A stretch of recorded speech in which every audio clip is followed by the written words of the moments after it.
নিশা টোটেনিকে phone করে বলে, ওদেরকে তুলে নিয়েছি। টোটেনি বলে, ওদেরকে আটকে রাখো, ওদের অপারেশন হবে। নিশা বলে, কে করবে? টোটেনি বলে, এই টোটেনি গাঙ্গুলি। এই বলে ফোনটা রেখে দেয়।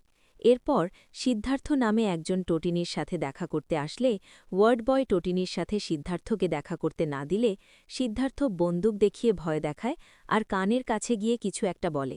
ওয়ার্ড বয় ও নার্স রাজি হয়ে যায় সিদ্ধার্থকে টোটিনির কেবিনে যেতে দিতে।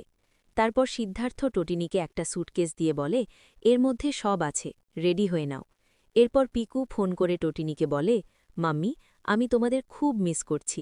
আমি ঘরের সমস্ত কাজ করে দিয়েছি, তোমরা প্লিজ তাড়াতাড়ি চলে এসো। ভাই চলে আসবে তো? টোটিনি বলে, পিকু চলে আসবে, এবারে রাখো, আমি পায়েলের সাথে একটু কথা বলি।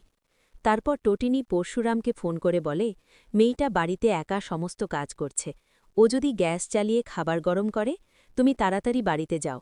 পরশুরাম বলে, আমি এক্ষুনি বাড়িতে যাচ্ছি, তুমি চিন্তা করো না। কথায় কথায় টোটিনি বলে, টনি, পরশুরামকে আই লাভ ইউ বললে? পরশুরাম বলে, আই লাভ ইউ টু। এই বলে ফোনটা রেখে দেয়। এরপর পরশুরাম পিকুকে ফোন করে বলে, তুমি কি করছো? পিকু বলে, আমি বাসন মাজছি, তুমি এলে খাবে না তাই। পরশুরাম বলে, তোমাকে ওসব কিচ্ছু করতে হবে না। পিকু বলে, লাট্টু চলে আসবে তো? পরশুরাম বলে, হ্যাঁ, ভাই চলে আসবে। এই নিয়ে তারা কথা বলতে থাকে। তারপর পিকু বলে, I love my family. Parashuram বলে, I also love my family. Hello everyone, প্রতিনিয়ত এ ধরনের ভিডিও পেতে আমাদের চ্যানেলটি সাবস্ক্রাইব করে পাশে থাকুন। দেখা হবে আবারও একটি আকর্ষণীয় পর্ব নিয়ে।